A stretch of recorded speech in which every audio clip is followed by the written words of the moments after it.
হয়ে বাইরে চলে যায় ভারতবর্ষে। আমাদের ত্রিপুরা রাজ্যে বেকার নেই। এই বেকারদের সমস্যা সমাধানের জন্য সরকারি চাকরি সরকার দিতে পারবে সবার কি আমরা মনে করি না।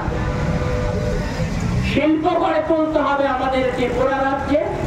বামফ্রন্ট সরকারের ঐকান্তিক প্রচেষ্টার ফলে আমাদের ত্রিপুরা রাজ্যে শিল্পের ক্ষেত্রে যে সমস্যা ছিল, যে রেল যদি আমাদের ত্রিপুরা রাজ্যে না আসে তাহলে আমাদের ত্রিপুরা রাজ্যে শিল্প কলকারখানা গড়ে উঠবে না। আর আমরা এজন্য দেখেছি ত্রিপুরা রাজ্যে রেল লাইন স্থাপন করার লক্ষ্যে ত্রিপুরা রাজ্যের জনগণকে সাথে নিয়ে এখানকার বামফ্রন্ট সরকার ধারাবাহিকভাবে লড়াই করে তুলেছিলেন।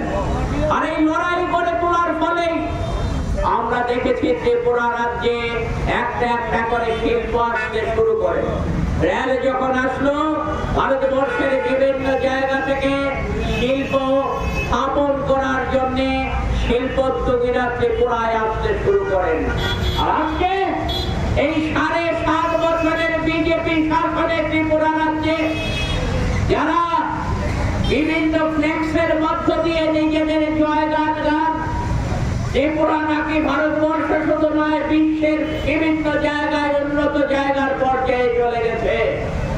সেই জায়গায় আমাদের আর.কে. নগরে যে শিল্প কলকারখানাগুলো গড়ে উঠেছিল তার বড় অংশ শিল্প কলকারখানা ত্রিপুরা ছেড়ে আজকে চলে গেছে।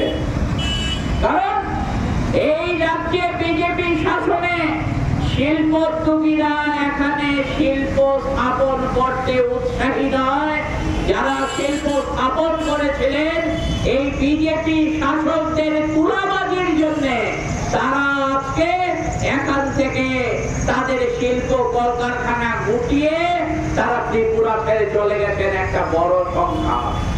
আজকে বন্ধু, আমাদের বেকাররা যখন শিল্পের জন্য কলকারখানায় ঢোকার জন্য হাপিত্তেশ করছে, একটা রোজগারের জন্য হাপিত্তেশ করছে, যখন এখানকার বিজেপি সরকার বামফ্রন্ট সরকারের 2017 সালের ডিসেম্বর মাসে সরকারি দপ্তরে যেখানে 1,58,000 কর্মচারী ছিল, বিজেপি সরকার সেই কর্মচারী সংখ্যাটাকে গত বছরের হিসেব বলছে 1,02,000 কর্মচারীর সংখ্যা নামিয়ে এনেছে।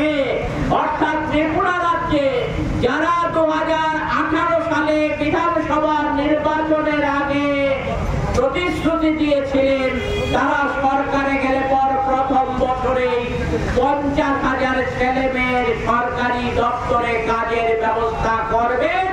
আর তাদের 7.5 বছর শাসনে মাত্র 6 বছরের মধ্যেই আমরা দেখলাম 50,000 দেওয়া তো দূরের কথা, 56,000 কর্মচারী কমে গেছে ত্রিপুরায়।